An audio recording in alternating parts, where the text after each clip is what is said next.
feel like I look like a different person today. I don't know why. My hands are completely different colors right now. I look like an Oompa Loompa. I have another scary story for you guys. I actually have 3 that I want to read to you guys in this video. They're all a little bit shorter. Well, 2 of them are pretty short. The other one is like a decent length, but not long enough for me to want to make it its own video. I've done it before where I've read 2, but I love all of these and I want to read them all to you right now. I'm going to put times in the description for when all of the different stories start. So that way, if one story doesn't sound interesting to you, or you don't like the beginning of it and you don't want to finish it, you want to move on to the next one, then you can do that and it's easier for you. You don't have to just like skip around and find the beginning of the story. So the 3 stories that I'm going to read, the first one being My Stalker Saved My Life, the second one being My Stalker Can See My Dreams, and the third one will be I Am a Hired Stalker. So these are all stalker related. They're all stalker stories. I figured that I would make them all related, and I found these all at the same time anyway, so we're gonna read them. I'm gonna do pauses in between each story too, where I kind of introduce the story again, so don't think that I'm just gonna like keep talking. So this is A Stalker Saved My Life. Between the ages of 4 and 11, I always had a feeling that I was being watched. At first it was faint, but as I grew, so did the everlasting feeling. When I was 8, I finally told my parents about it. Of course they dismissed it as my imagination. About a month later, my mother noticed a man, around late 30s, early 40s, following us when we were running errands. No matter where we went, he followed. In a haze of fury, she spun around and told the guy to get lost. Surprisingly, he didn't do anything but walk away, and the feeling left that day, and it didn't come back. After 3 years, my mother and I were shopping for back-to-school clothing for me. We just finished when she needed to put away her change, and her collection of photos went flying with a gust of wind. Like any other person, she ran after them, and I followed, well unaware of the oncoming pickup truck. I heard a blaring horn and running coming from behind me. The next thing I knew, I felt hands on my back forcing me away from the truck towards the hard pavement. From behind me, I heard the sound of crunching bones and the person's flesh squishing under the tires. I spun around and saw a drunk man stumble out of his car and fall to the ground. My mother rushing over and wrapping me in her arms, crying with fear. I just sat there, bewildered by what just happened. At first, the used-to-be man was unidentifiable, but when his autopsy was released, I instantly knew where I had seen him. He was my stalker, and his name was Jeff Snow. He still had been following me for 7 years, and I was glad he was. The man who terrorized my childhood saved my life, and I will be grateful for him until I die. Like I said, that was a really short story, but I thought it was really good. Even though it's so tiny, I was like, that's a really good story. So now I'm gonna move on to the second story. So this one is My Stalker Can See My Dreams. This started 3 nights ago, when I was nearing the end of a very long day. My wife and daughter were each in bed and asleep for the night. I wasn't quite ready for bed myself, so I took the opportunity to catch up on some work that had been piling up.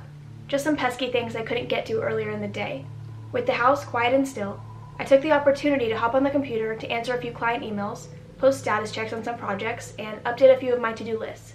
After working for about an hour, a sudden clattering noise caught my attention. I turned to find that the blinds in my office were being bullied by intermittent bursts of wind from outside, causing them to lurch forward, then smack back against the window frame. It was only then that I noticed I was a bit chilly. I got up to close the window, and then I got back to work. I was in the middle of typing out yet another email when the sound of my phone vibrating against the desk caught my attention. I stopped what I was doing to check the alert. It was a text message from a number I didn't recognize.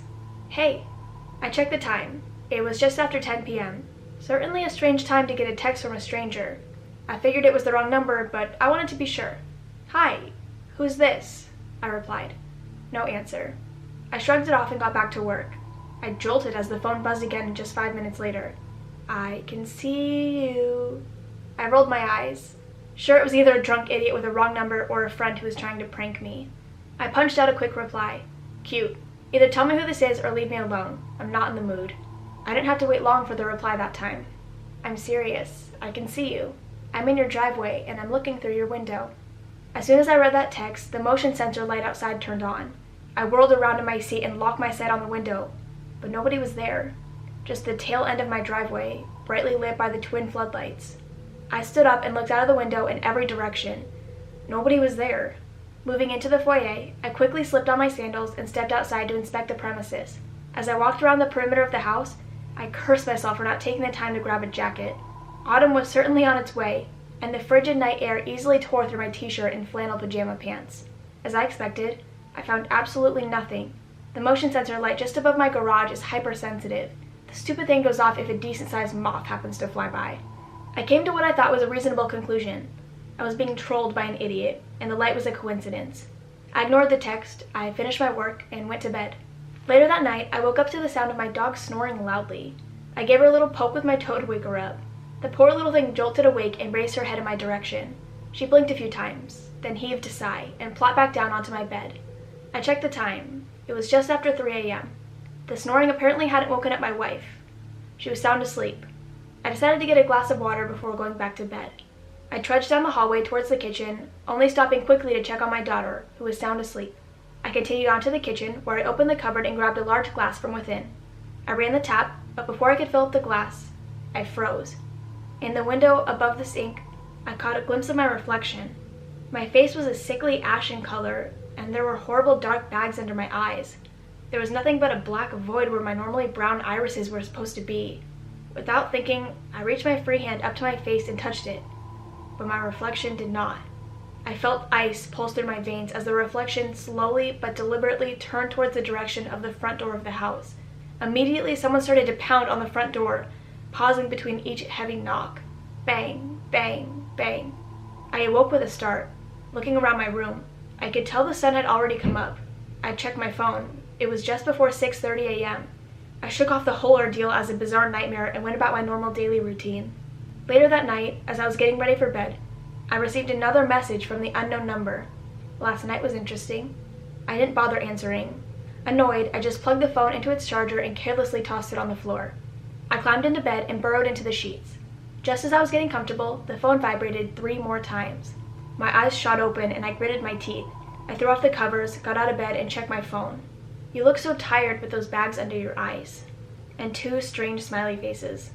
I felt an uncomfortable nausea brew in my stomach as the anger partially yielded to fear. I wrote back, "Leave me alone or I'll report this number to the police."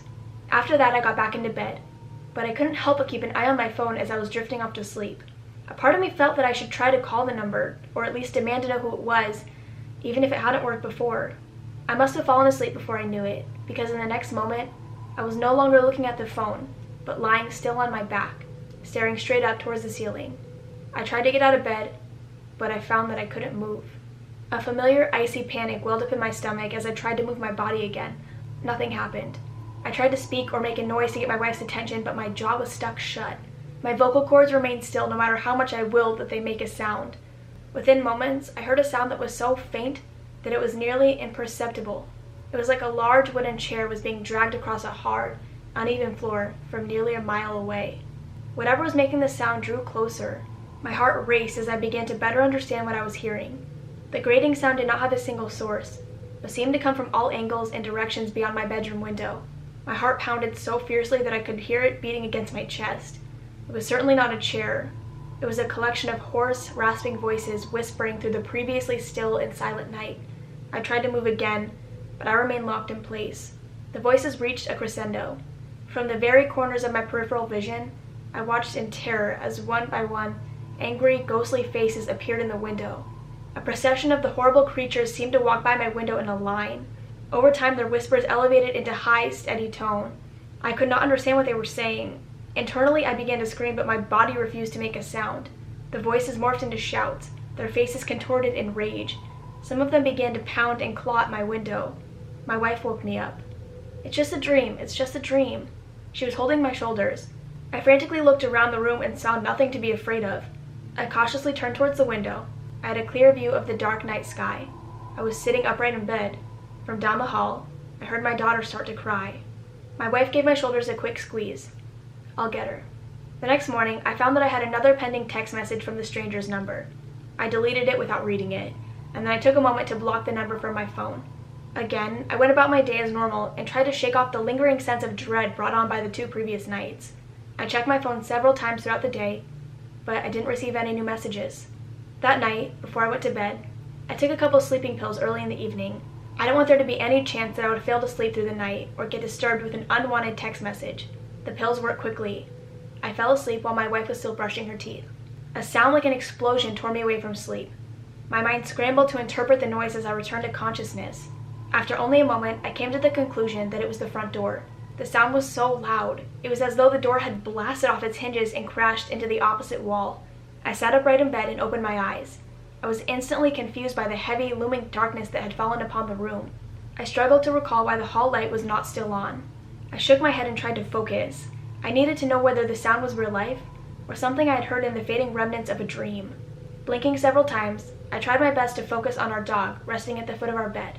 I knew she'd be a reliable indication of whether what I'd heard was a dream or reality. My vision adjusted to the darkness, and I felt my heart sink. The dog was lying down, but her head was perked up, looking towards the direction of the bedroom doorway. Lima? I called her name quietly. There was a beat of silence. Lima slowly turned to look at me.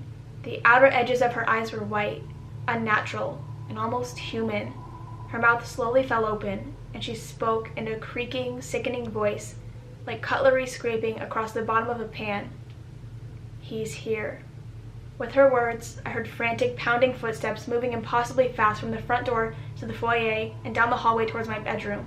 My screaming in the dream transitioned seamlessly to screaming in real life. My wife was on top of me, frantically shouting and attempting to get me to come to my senses. I won't burden you with details, but the rest of the night didn't go well. I found 2 more texts on my phone this morning. "Don't you dare try to run again. As you saw last night, I'm plenty fast enough to catch you. See you tonight. I don't know what to do." That was the second story. I get so nervous about like stalkers. Obviously, I feel like everybody does, but that one freaks me out more than normal. The last story that I'm going to read, this one just has a really interesting concept to it. This one is I am a hired stalker. I dropped out of high school and didn't even try to go to college. I picked up weird jobs, usually late at night, picking locks for folks locked out of their place, moving a bookshelf across town in my truck, or feeding the neighbors' dogs for petty cash. But a few months ago, I got the weirdest request for a job. Before judging me and asking why in the world I would accept this job, I needed the money. The job was simple. A man gave me his address and asked me to follow him around everywhere from a distance and watch his every move as many possible hours as I could. He paid me by the hour, so it was fantastic for me. I had nothing else to do but stalk him. I came to this address, 335 West Trome Drive, Lee's Summit, Missouri. It was an average, boxy house with light brown paint and dark green shutters that sat on a sloping hill. I eyed the fence in the back and thought about how I would mess with this adrenaline addict guy who pays other people to stalk him. I did everything. I slept when he slept. I watched his lights go off at night and come on in the morning. I followed his car. I found his workplace, stood in his backyard. I broke in while he talked with his neighbors to open doors that were closed, crank up the AC, change the TV channel, unmake his bed. Stuff to let him know I had been there. One time, I even sent him mini muffins with a note that said they were from his secret admirer. I seemed to really freak him out. I hoped I would get paid even more for achieving the desired reaction. But then he started playing hard to get, making it a game of sorts. His blinds were closed permanently. He changed his locks. He installed security cameras. He even called the cops on me and I went away for the night. They told me if they caught me outside the guy's house again, I'd go away for years with a serious harassment charge. He'd have to pay me extra for this one. I called him after I got out of the slammer, waiting outside from his house in my truck. I wasn't supposed to, but I wanted to make sure I'd be paid for going through that. He greeted me by complimenting me. "I never even see you around. You're such a good hider. It gives me such a thrill to know that you're watching me, though." I heard his ignition start. "Wait, what the fuck? Are you in your car?" "Yeah, you should know that, buddy." He chuckled. My eyes bulged out of my head as I looked in my rearview mirror. The house across from the guy I had been stalking for months had a running vehicle in the driveway. My lungs plugged up, and I turned to drive away. But as soon as I pulled out, the cops were right behind me, signals blaring. But even now, as I sit in this cold, hard prison cell, just coming from a trial that determined whether I will spend the next 7 years of my life here, I wonder, did he send me the wrong address intentionally? I was looking up stalker stories because apparently I wanted to really freak myself out last night. But if you guys have any stories that you want me to read, go ahead and send them to me. I always have my social media link down below. But I will see you guys in the next one, and I promise I'll try not to look like an Oompa Loompa for the rest of my life. Bye. Like, I can't tell if the red t-shirt makes it worse or if it makes me look like spicy, but I look like a sweaty Oompa Loompa with not matching hands. Cool. See ya. Wow. Oh my god. Who is she? She's an orange. I am a fruit. Bye.